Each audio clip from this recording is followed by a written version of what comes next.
سے سوال پوچھتے ہیں کہ مفتی صاحب قبلہ سے عرض ہے کہ ڈراپ شپنگ کے بارے میں شرع کا کیا حکم ہے، بیان فرمائیں۔ زید نے، اب یہ مثال بیان کر رہے ہیں حضور، کہ زید نے ٹوپی کا مال منگوایا اور اس نے ابو بکر سے کہا آپ یہ میرا مال جو ہے وہ بیچ دو۔ زید مثلاً 200 روپے منافع رکھ کر ابو بکر کو دے رہا ہے۔ اب ابو بکر آگے اپنے اس کے کسٹمر جناب عتیق بھائی کو منافع رکھ کر بیچتا ہے۔ جب ڈیل فائنل ہو جاتی ہے تو ابو بکر زید سے کہتا ہے کہ آپ میرے کسٹمر عتیق بھائی کو ڈائریکٹ مال بھیج دو، جس میں ابو بکر کے ہاتھ میں مال آتا نہیں ہے اور ڈیل ختم ہو جاتی ہے۔ تو اس طریقے سے کرنا جائز ہے یا نہیں؟ کیا ختم ہو جاتی ہے؟ ڈیل جو ہے وہ مطلب یہ ڈیل ختم ہو جاتی ہے،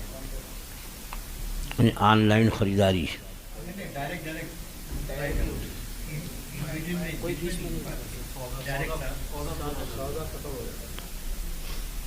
بھئی یہ تو یہ سمجھ میں آیا کہ جیسے اب ایک شخص کا مال ہے، اس سے دوسرے شخص نے خریدا، اس نے کچھ منافع رکھ کر کے اس کو بیچا، اب اس نے اس پر کچھ منافع رکھ کر کے تیسرے کو بیچا، اور پھر جو پہلے والے سے اس نے کہا کہ یہ مال بجائے میرے وہاں بھیجنے کے فلاں کے وہاں بھیج دو، یہی ہے نا؟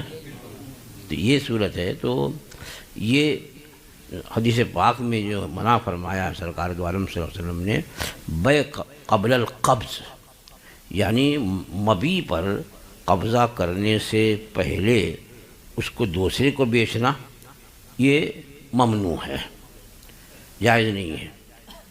لیکن اگر کسی نے ایسا کیا، مثلا کسی سے مال خریدا، مال خرید کر کے اور مبیع پر، مبیع کہتے ہیں جس مال کو خریدا ہے، اس پر اس نے قبضہ نہیں کیا اور تیسرے کو بیچ دیا، تو یہ بیع کا طریقہ جو ہے ناجائز ہے۔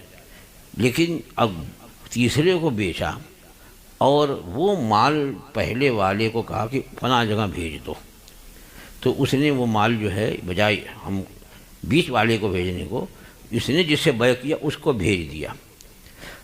تو اب یہ جو بریلی شریف کے سیمینار میں طے ہوا کہ یہ بیع قبل القبض ہے، لیکن اگر بعد والے نے اس مبیع پر قبضہ کر لیا تو اب ان سب بیچ والے کی بیع بھی جائز ہو جائے گی۔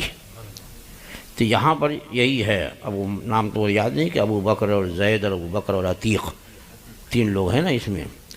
تو ابو بکر نے بیچا زید نے بیچا ابو بکر کو، ابو بکر نے بیچا عتیق کو، اور عتیق نے بیچا سفیان کو۔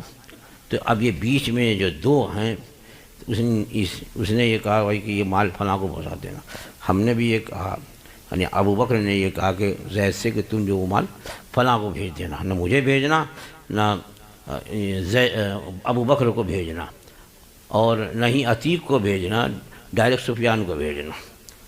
تو ابھی یہ بیع جو ہے وہ موقوف ہے، اور جب اس اخیر والے نے اس مبیع پہ قبضہ کر لیا تو یہ بیچ کے جو بیع جنہوں نے کی ان کی بیع بھی صحیح ہو جائے گی، یہ صورت بتائی گئی ہے۔ اور اگر نہیں قبضہ کیا تو یہ سب کی بیع لٹکی ہوئی ہے سب۔